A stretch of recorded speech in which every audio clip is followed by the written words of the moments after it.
Welcome back. Good day in the office for the defending champions Manchester City. They've beaten Luton Town 5-1 to go top of the table for the first time since November. Let's have a look at the story of the second half, because despite their domination in the first 45, they're only 1-0 up. But this goal from Kovacic, and it was quite an emphatic finish, was the least they deserved at the time out. Oh, it was a wonderful strike. I mean, he's got to watch that all the way. He has enough time to have a look at it, but it's easier said than done to get the connection like that. The accuracy, the power, all of those things. The technique is just magnificent. What a strike. Especially as it's coming across your body. It's, you know, he's got to let that come across his body. And as you said, he's got to be absolutely spot on. And, you know, when he hit it, it was like the goalkeeper couldn't move. It was absolutely fantastic. Let's have a look at the penalty incident that led to Manchester City's third. Jeremy Doku heavily involved.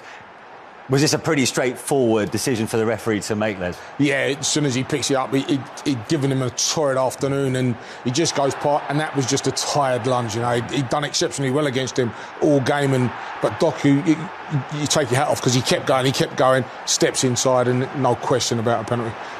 Yeah, definite penalty. Tired. He's run at him all afternoon. He's got the ball, and that was a desperate lunge, and Haaland sticks it away really well. It was just a matter of which corner he was going to go to. Yeah. Keeper goes the wrong way, and it was a good penalty. And he'll be happy with that, yeah, because it's been a frustrating few games for him. Yeah, when you don't score, there's always, I don't care who you are, what you are, there's always one or two doubts come into your mind, so penalties are always nice to have. Yeah. As for Luton Town, now, I suppose this will serve as a warning, really, to Manchester City. They've just got to keep their concentration levels, particularly with such a huge game, with Real Madrid coming up for that second leg. Yeah, I mean, if anything, it was too easy for them, you know, maybe a bit having too much confidence, I guess, and trying to, I know that's the way they want to play, and Pep wants them to do that, and normally they're very good at it. They just lose concentration and give the ball away. Having said that, still a lot to do from Barkley, and sticks away really well. Taking a little bit of criticism from the crowd, wasn't he? But that's the way to answer them. How hard it is. We've seen this on so many occasions, teams wanting to play out, and inevitably what we've watched today, every time they've played out, has put them in trouble. Yeah, and you've got to give Luton credit. Yeah. Because, you know, they're almost on a hiding to nothing, but the fact that they just keep on going and to have something to show for it, confidence-wise, that must help. Well, that's why they're in the position they are in terms of still having a real opportunity to stay in the division because of their character. It's been a tough season for them, but their belief, and they keep on going, and they did today. Yeah.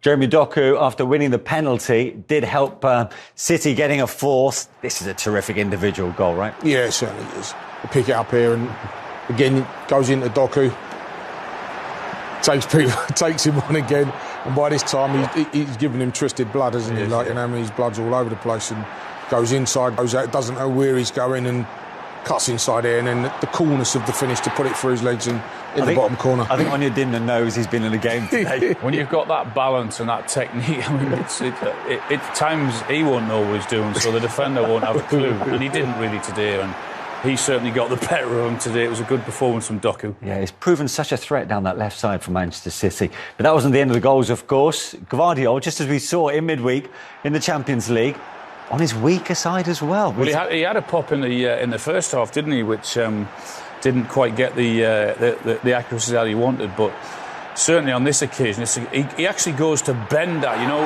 the keeper sort of looks at his eyes as if he's going to hit it to his left-hand side, but then comes back across it and whips it to the near side.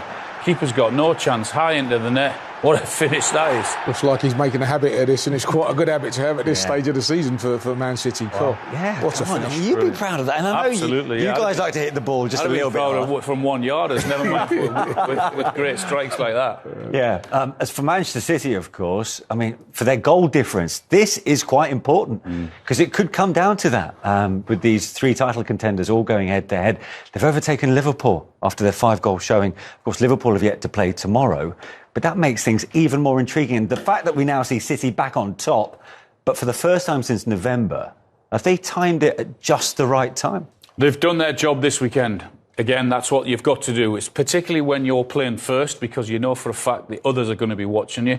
They would have expected them to win today, but what they've taken the 3 points, and they've also, as you said, improved their goal difference. So up to now, City have done their job, and it's over to the other two. What will also help about their confidence levels, not that they need much more boosting, 105 touches in the opposition box is a record.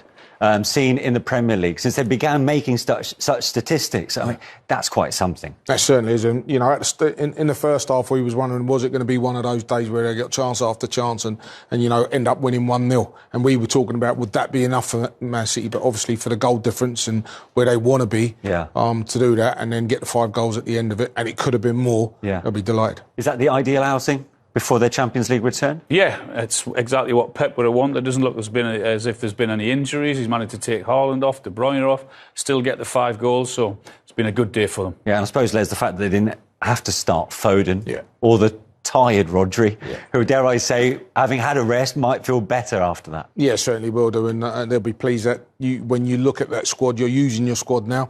You know, you get to this stage of the season, and one thing you talk about is, have you got the squad of players to go the distance? They certainly have. And Edison back.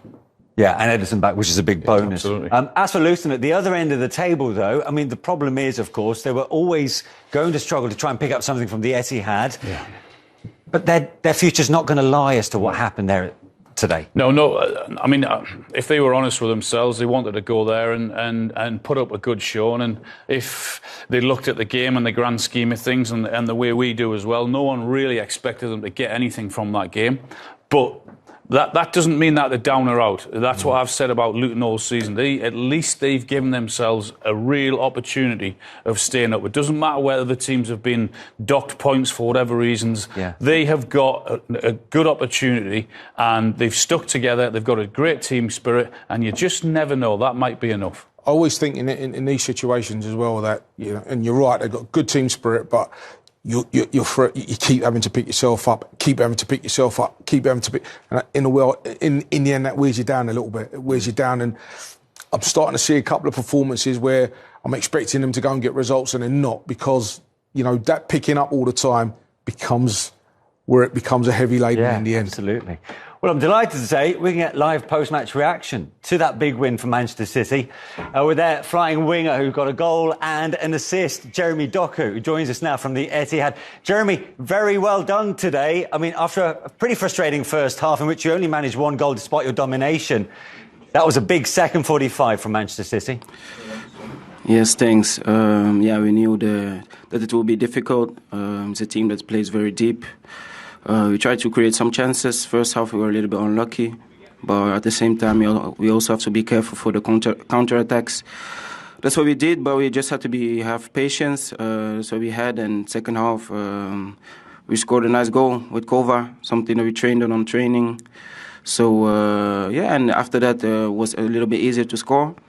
And then when they scored, we know that we need some goals, especially for the title race, can be important. And at the end, we're happy that we could score 5. Are you thinking about the goal difference? Because interestingly, you've now gone beyond Liverpool's after today's win. Yeah, of course. But as a player, we always want to score as much as possible. So even without the title race or without anything else, we're just a team that always wants to score goals because it's good for the head. Mentality is good. So we're a team that always wants to score goals.